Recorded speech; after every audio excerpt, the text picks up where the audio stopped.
اور وہ ہی غار تھی جس میں اصحاب کہف موجود تھے اور اس میں سو رہے تھے۔ اس چرواہے نے چند لوگوں کے ساتھ مل کر اس دیوار کو گروا دیا، اور اس دیوار کے گرتے ہی دیوار گرانے والے پر ایسی ہیبت اور خوف جاری ہوئی کہ سب گھبرا کر وہاں سے بھاگ گئے۔ یوں اللہ پاک کے حکم سے اصحاب کہف اپنی نیند سے بیدار ہوئے اور سب ایک دوسرے سے سلام و کلام میں مشغول ہو گئے۔ جب انہیں بھوک لگی تو اپنے ایک ساتھی جن کا نام یملیخا تھا ان سے کہا، تم بازار جا کر نہایت خاموشی سے کھانا لے کر آؤ اور یہ بھی معلوم کرنا درکنوز ہم لوگوں کے بارے میں کیا ارادہ رکھتا ہے۔ جب یملیخا غار سے نکل کر بازار پہنچے تو یہ دیکھ کر حیران رہ گئے کہ شہر میں ہر طرف اسلام کا چرچا اور بول بالا نظر آ رہا ہے، حتیٰ کہ لوگ اعلانیہ حضرت عیسیٰ علیہ السلام کا کلمہ پڑھ رہے ہیں اور ان کی تعلیمات پر عمل بھی کر رہے ہیں۔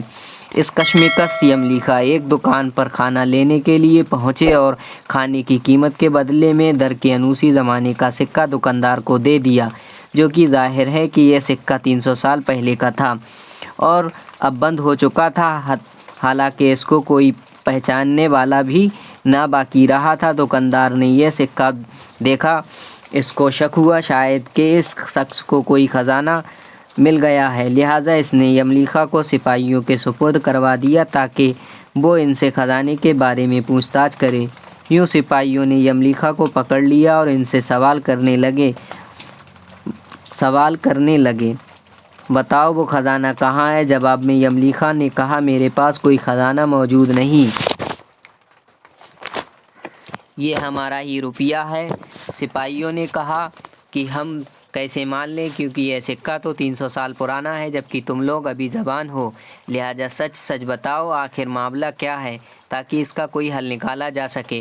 جواب میں یملیخا نے کہا کہ پہلے مجھے یہ بتاؤ کہ درکنوز بادشاہ کا کیا حال ہے۔ سپاہیوں نے یہ سنا تو جواب دیا کہ آج اس نام کا کوئی بادشاہ پوری روئے زمین پر موجود نہیں، مگر ہاں سینکڑوں سال پہلے اس زمانے میں ایک بے ایمان بادشاہ گزرا تھا اور وہ بت پرست تھا۔ یہاں جواب سن کر یملیخا سجدر اور پریشان ہو کر رہ گئے اور بتایا کہ ابھی کل ہی تو ہم اس کے سر سے اپنا ایمان اور جان بچا کر بھاگے تھے اور میرے ساتھی قریب کے ایک غار میں چھپ گئے تھے، جبکہ میرے باقی ساتھی اس وقت بھی اس غار میں موجود ہیں۔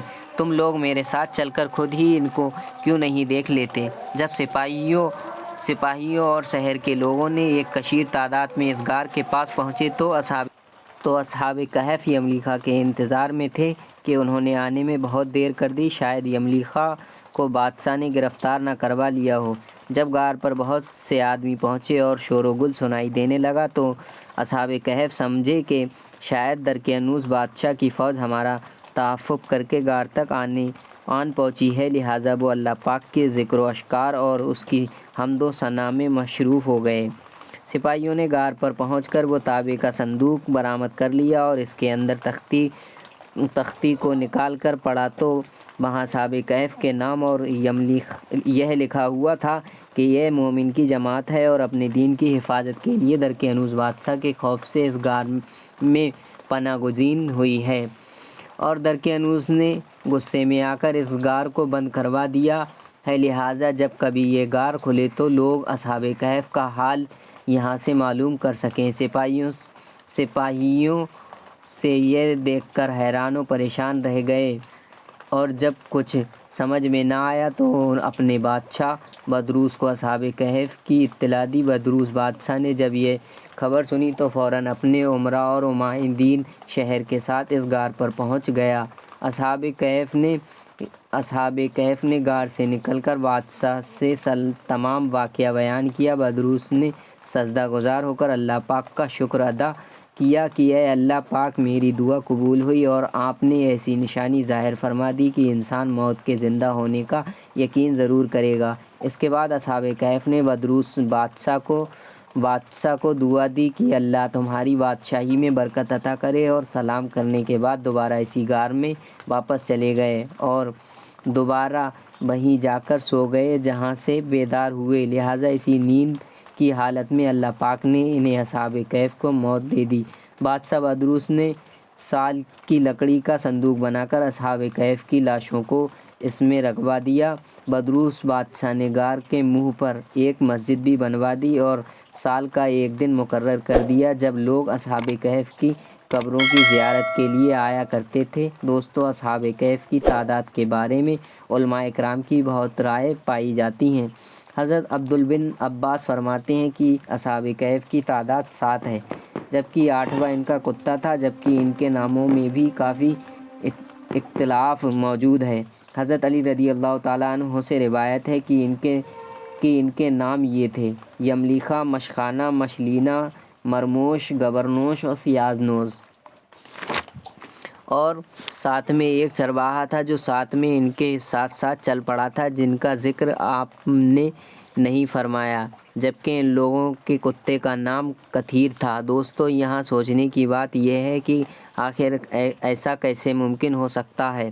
اصحاب کہف پر وقت اثر انداز کیوں نہیں ہوا اور نہ ہی جسمانی حالات میں کوئی تبدیلی ہوئی، جبکہ ان کے آس پاس 300 سال کا وقت گزر گیا؟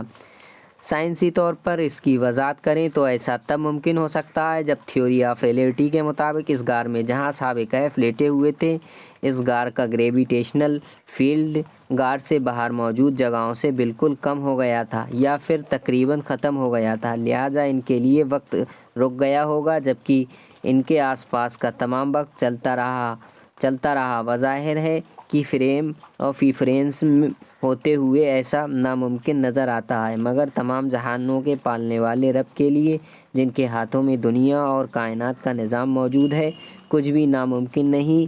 یہاں تو محض انسانی سوچ ہی حدود ہے، جبکہ اللہ پاک کے لیے سب کچھ کن فیکون کی دوری پر موجود ہے۔ دوستو، مجھے امید ہے کہ آج کا یہ ویڈیو آپ کو کافی انفارمیٹیو لگی ہوگی اور پسند آئی ہوگی۔